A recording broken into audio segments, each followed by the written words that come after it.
Hi and welcome. The recent video about missile kinematics against time has gathered more interest than I expected. I'm a bit surprised as this is one of those aspects I normally take for granted. So here we are with another wave of charts, this time focused on the AIM120C5, various AIM7s and the AIM54C Mark 47 and Mark 60, using a grand total of 3150 data points. Let's start with the AIM120C5 AMRAAM. A question I have received via Discord is why I consider the AMRAAM to be on par, if not better in some cases, than the Phoenix up to 50 nautical miles. The first chart shows time versus speed and distance of two missiles launched at Mach 1, at a target flying 0TA, 0TA at Mach 0.5, 35,000 feet co-alt. The AMRAAM did not reach its target, it fell from the sky like a brick. I have added the AIM54C Mark 60 for comparison. But I know you know what's coming. If we introduce a bit of loft, in this case 18 degrees and 16 degrees, it's not very easy to nail the value on the Tomcat, we notice huge improvements on the AMRAAM side. Not only the missile now reaches its target, but it also arrives much earlier and much faster than the Phoenix. We also notice a Phoenix-like behavior, where the missile regains speed in the dive, before the terminal guidance kicks in. What if we go even higher and even faster? The next chart shows the AIM120C5 launched at 45,000 feet and Mach 1.21 with 18 degrees of manual loft, and an AIM54 Mark 60 launched at Mach 1.16 with 16 degrees of manual loft. The results are incredible compared to the previous, and especially the original non-lofted shot that did not even reach the target. Here we can see how the Phoenix loses a great deal of energy whilst diving, something the AMRAAM is almost immune from. The AIM120 in fact arrives 10 seconds earlier and half a Mach faster than the Phoenix. What a change, isn't it? As usual, a quick reminder that this version of AMRAAM is 3 decades newer than the Phoenix. The AIM120B is nowhere near as performing.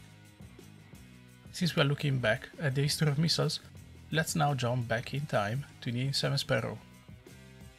A veteran of many conflicts, this Sparrow has changed a lot through the decades.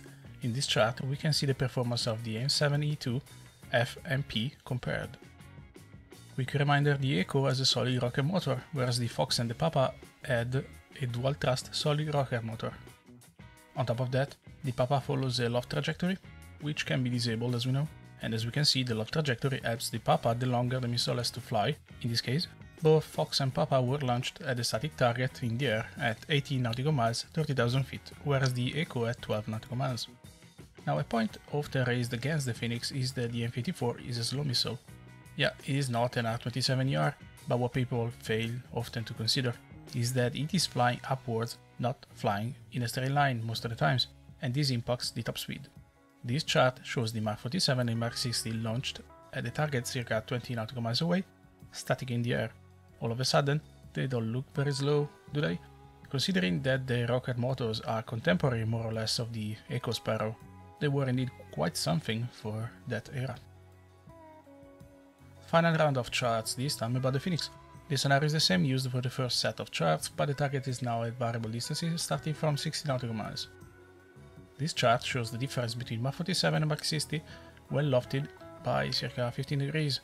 As we can see, the manual loft makes the acceleration as the dive starts more pronounced, resulting in higher speed and impact. What about we want to go faster instead, launching at Mach 1.15, for example, which is a speed higher than the original Mach 1, but also not outside the transonic range.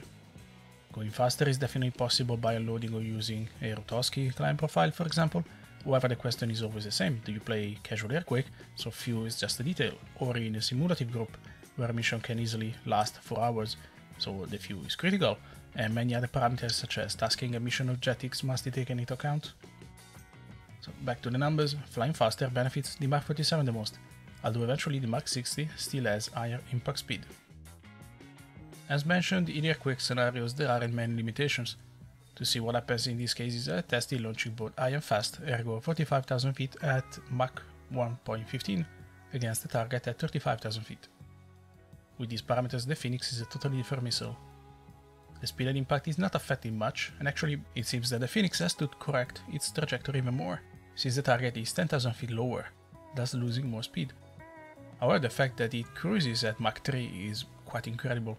The missile hitting the brakes is probably due to the different ballistic coefficient, different from, for example, the AIM120 among other factors, as pointed out by J. Nelson commenting my previous video. This aspect raises, once again, the question of whether it's worth spending fuel and time to climb to such an altitude to gain marginal benefits in this kind of scenario. The last set of charts is about long-range employment. With the target located 80 nautical miles from the Tomcat, the F-14s are flying at 40,000 feet and 35,000 feet at Mach 0.95. This extreme scenario serves the purpose of observing the effects of altitude rather than speed on the missile, envelope, and final effects. As a reminder, the target is flying at 35,000 feet, ergo the samples collected at 40,000 feet will have to dive 5,000 feet more. The results are very clear. Higher altitude allows the Phoenix to cruise at higher speed, with tangible effects across the envelope, and especially on the total flight time. And that's all for this brief video. There are many other considerations that can be made, but most were discussed in my previous videos. I hope you have found the information displayed useful. I will probably put all the charts together in a dedicated article on Fly on Wire website when I have time, so you will be able to analyze them in greater detail. Thanks for watching and take care.